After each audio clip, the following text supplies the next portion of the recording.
Bolsa de Valores bate recorde 2 vezes no mesmo dia e dólar cai para R$ 5,37. E você vai ver também. Brasileiros perderam quase 24 bilhões de reais em apostas online nos últimos 12 meses. Médico relata os últimos momentos de Silvio Santos. NASA estuda plano para resgatar astronautas que estão há mais de 2 meses presos no espaço. E ainda, Brasileirão tem fim de semana marcado por clássicos e confusões. Tudo isso você confere a partir de agora no Jornal das 18h30.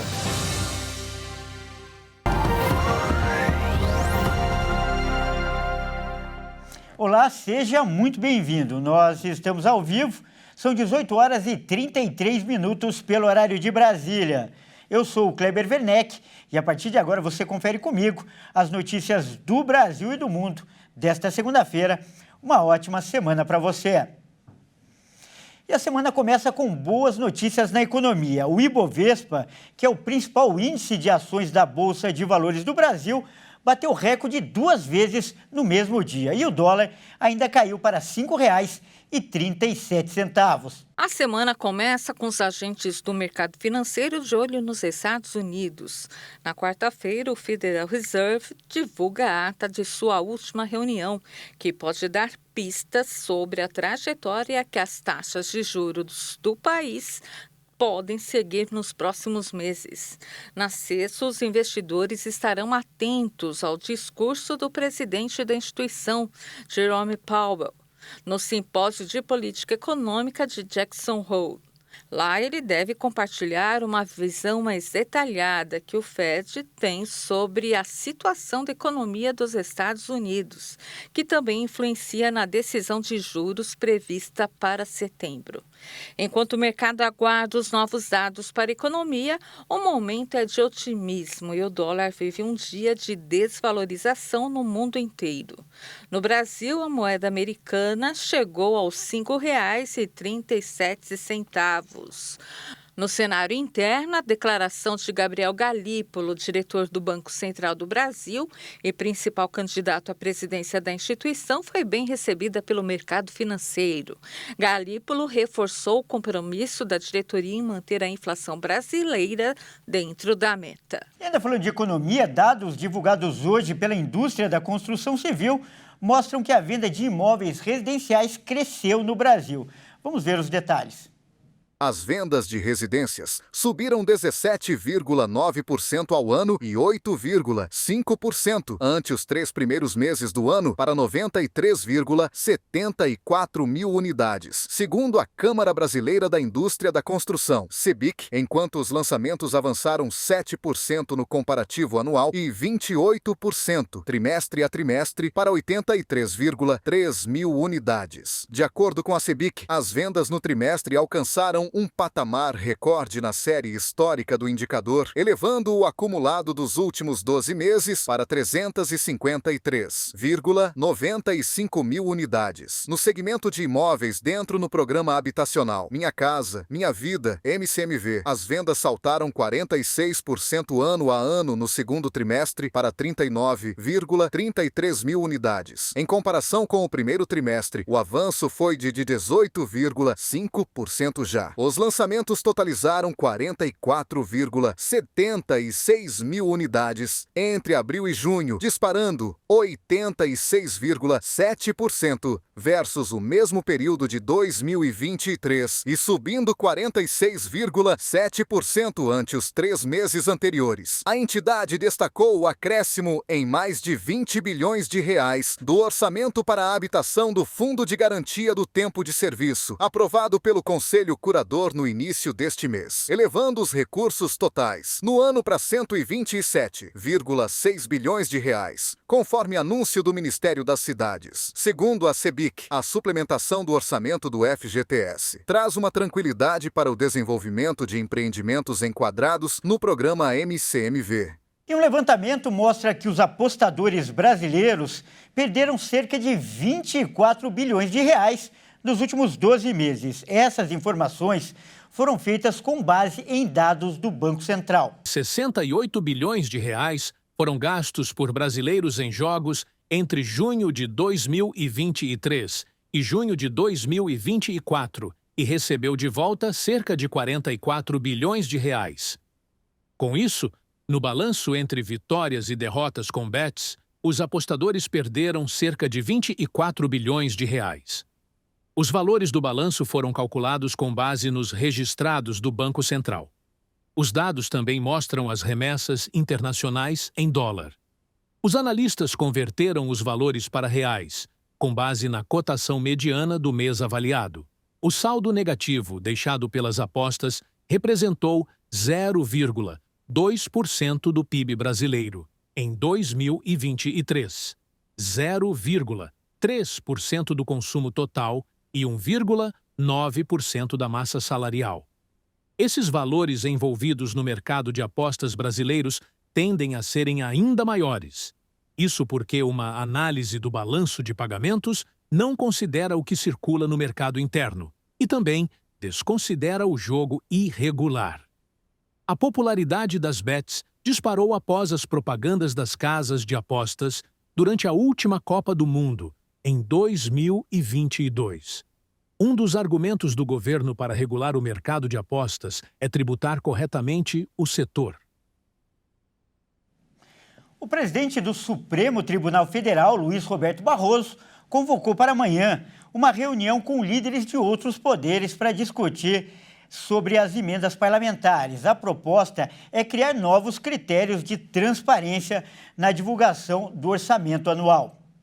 O encontro será realizado na presidência do STF para discutir as emendas impositivas que são objeto de disputa entre os poderes. Na última sexta-feira, por unanimidade, a Corte manteve a suspensão dos repasses determinada pelo ministro do Supremo Tribunal Federal, Flávio Dino. Pelo tribunal, os pagamentos só devem ser liberados depois que o Congresso Nacional apresentar novos parâmetros e regras para que a aplicação dos recursos siga critérios de transparência, rastreabilidade e eficiência. Em reação ao STF, Lira encaminhou à Comissão de Constituição e Justiça da Câmara duas PECs que limitam a atuação de ministros do Supremo. Antes da decisão do plenário, Lula também voltou a criticar as emendas parlamentares e defendeu transparência na divulgação dos repasses. Para o presidente, a falta de concordância em torno do assunto pode ser uma oportunidade de aperfeiçoar a relação entre executivo e legislativo. Lula também destacou que metade do orçamento está na mão do Congresso Nacional e que não tem nenhum país do mundo que tem essas condições. E começou a funcionar hoje no Rio de Janeiro a primeira motofaixa, uma pista exclusiva para motos. O repórter Anderson Nascimento traz os detalhes.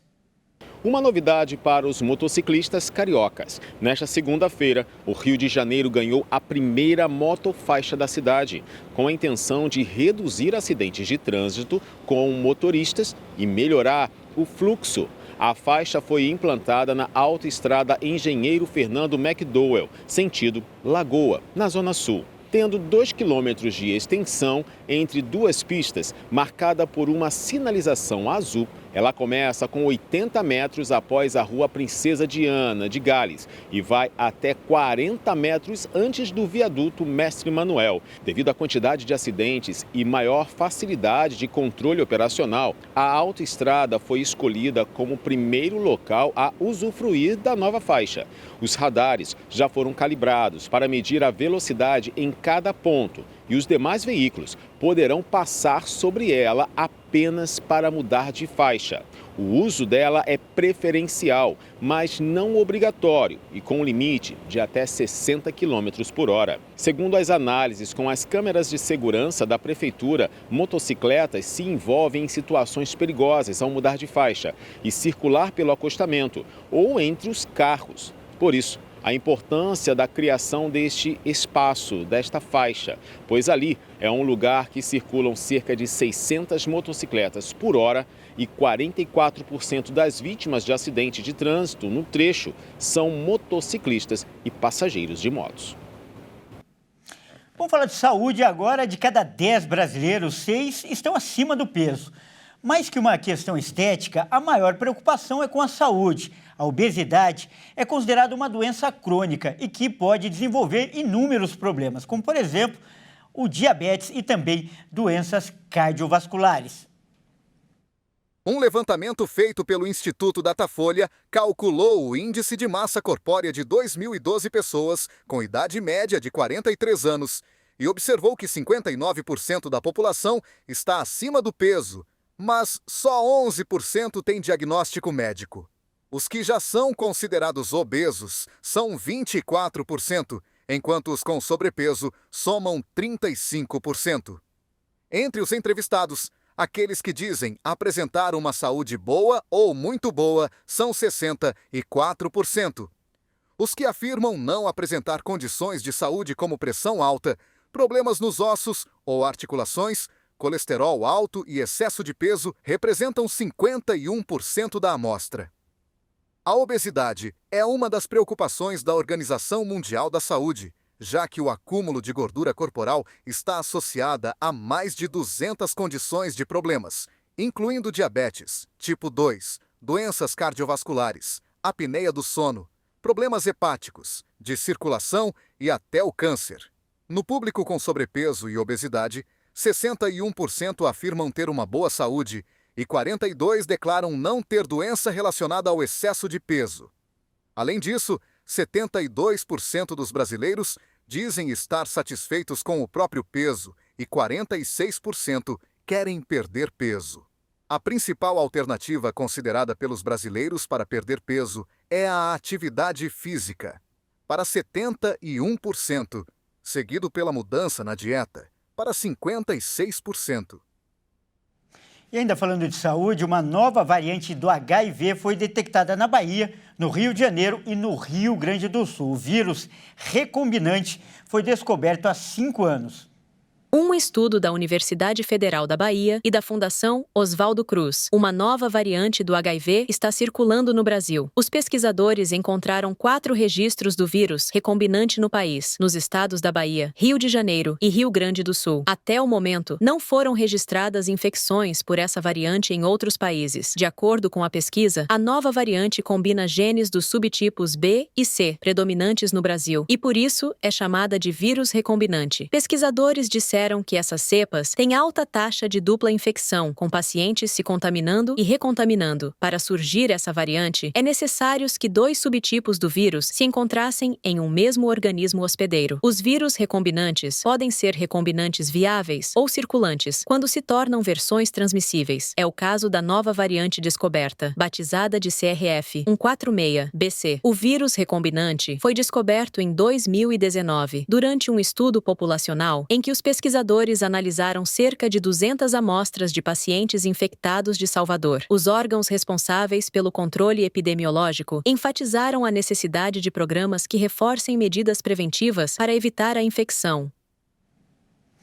E o médico que cuidou de Silvio Santos revelou um conselho dado pelo apresentador durante sua internação no Hospital Albert Einstein, em São Paulo. O profissional afirmou que cuidar de Silvio foi o maior desafio e também o maior privilégio que já teve. O médico geriatra Victor Dornelas, que cuidou de Silvio Santos, prestou homenagem ao apresentador nas suas redes sociais e ainda relembrou um conselho que recebeu de Silvio no mês passado, um mês antes de sua morte. Segundo o médico, a conversa aconteceu no dia 19 de julho. O apresentador perguntou a ele o motivo dele não ser casado. E, sem graça, ele teria respondido que eu era casado com os pacientes. Com essa resposta, o médico ganhou uma gargalhada e uma lição. Silvio disse que conhecia poucas pessoas que trabalharam mais que ele, mas que reconhecia que a família é muito importante e falou para ele não se esquecer disso. Dr. Victor relembrou essa sábia mensagem. Na postagem, o médico também escreveu que cuidar de Silvio foi o maior desafio e o maior privilégio que já teve. Ele escreveu que as últimas semanas foram intensas e que foi bonito ver o privilégio no rosto de cada um dos envolvidos. E mais bonito foi ver o amor e a fé da sua família. E veja a seguir, NASA estuda plano para resgatar astronautas que estão há mais de 2 meses presos no espaço. E ainda, Brasileirão tem fim de semana marcado por clássicos e confusões. Nós voltamos já.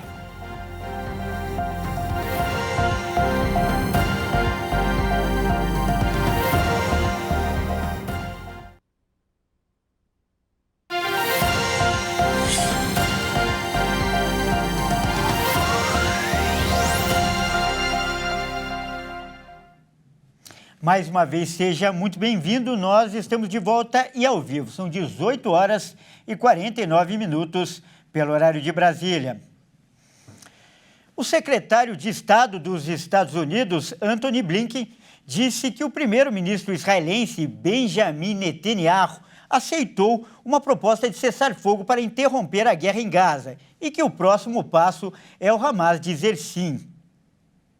Em sua 9ª viagem à região, desde que o Hamas atacou o sul de Israel, em 7 de outubro, Antony Blinken chamou o acordo proposto de um acordo de transição e reconheceu que nem tudo está detalhado. Mas ele se baseia em uma proposta que o presidente Joe Biden apresentou no final de maio, que ambas as partes rejeitaram.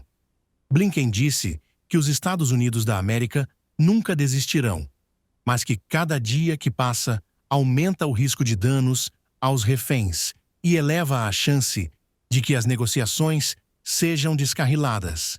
O Irã e o Hezbollah prometeram retaliação pelos recentes assassinatos que, segundo eles, foram obra de Israel, e a viagem de Blinken foi vista em parte como um esforço para deter tal ataque. Blinken enfatizou a necessidade de um cessar-fogo duradouro. Em um comunicado, Netanyahu descreveu sua reunião com Blinken como boa e importante, ressaltando que sua principal prioridade é ter o máximo de reféns vivos que estão mantidos pelo Hamas, que deve ser libertado como parte de um cessar-fogo proposto na primeira fase. Na segunda-feira, Blinken se encontrou separadamente com o presidente de Israel, Isaac Herzog, e com o ministro da Defesa, Yoav Gallant, oferecendo condolências pela perda de vidas em recentes ataques terroristas contra soldados e civis israelenses. A NASA ainda estuda como vai garantir o retorno à Terra dos astronautas norte-americanos Barry Wilmore e Sunita Williams. A nave em que eles estão apresentou problemas e a dupla pode ter que pegar carona na próxima missão que vai ao espaço.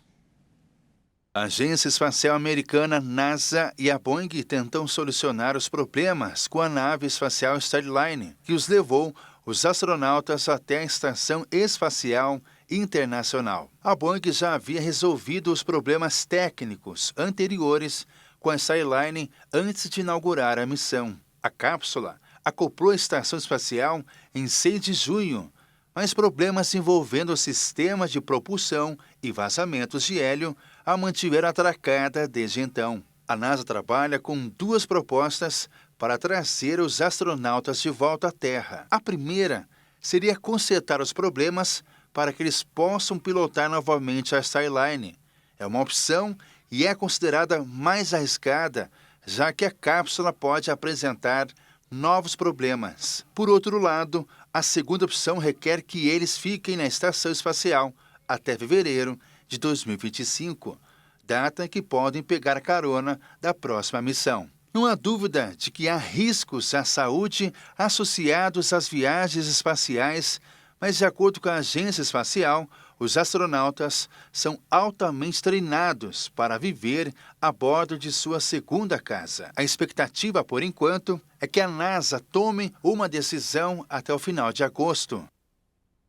A gente fala agora de esportes e do Brasileirão. Os clássicos do futebol brasileiro foram marcados por muita polêmica no último fim de semana. Confira agora como foram os jogos, os duelos regionais da 23ª rodada do Brasileirão. O fim de semana foi marcado por polêmicas nos clássicos regionais. O clássico paulista entre Palmeiras e São Paulo, o Choque Rei, foi disputado no Allianz Parque neste domingo e o Alviverde saiu com a vitória por 2-1, com um gol no último minuto. Após o árbitro Rafael Claus apitar o final da partida, imagens lamentáveis se seguiram. A briga generalizada começou ainda no gramado e se estendeu até o acesso aos vestiários das equipes. A confusão inicial se deu entre gandulas do Palmeiras e jogadores do São Paulo. Então, os atletas do Palmeiras entraram para defender os funcionários e os seguranças se juntaram tentando separar as delegações, mas a briga seguiu. Na súmula divulgada nesta segunda, foi relatado que 2 jogadores foram expulsos após a confusão: Rodrigo Nestor, do São Paulo, e Zé Rafael, do Palmeiras. O clima pesado entre as duas equipes tem se acirrado nos últimos anos.